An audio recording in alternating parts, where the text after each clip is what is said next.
నమస్తే, నేను Roja. Welcome to special debate. POK అగ్నిగోళంలా భగ్గుమంటోంది. పాక్ గజగజ వణికిపోతోంది. ఏం చేయాలో అర్థం కావడం లేదు. దాయాది నేతలు తలలు పట్టుకుంటున్నారు. మోదీ సర్కార్ వ్యూహాలతో ఇస్లామాబాద్ ఉక్కిరిబిక్కిరవుతోంది. జేఏఏసీ ఉద్యమ అణచివేతకు షహబాజ్ సర్కార్ స్కెచ్ గీసిందా? ఉగ్రవాదులతో కెమికల్ దాడులు చేయించబోతోందా? పాక్ ఆక్రమిత కాశ్మీర్ కోసం భారత్ రంగంలోకి దిగాల్సిన టైం వచ్చిందా? మనకు ఆసియా దేశాలతో నేరుగా భూమార్గం ఏర్పడబోతోందా?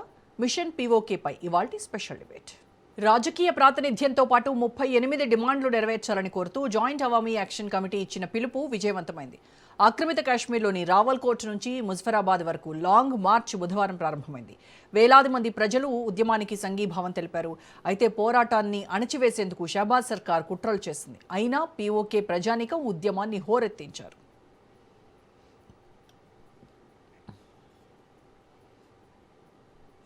లాంగ్ మార్చ్ కట్టడికి ఎంతగానో ప్రయత్నించింది పాక్ ప్రభుత్వం. 4,000 మంది రేంజర్లను ప్రయోగించింది.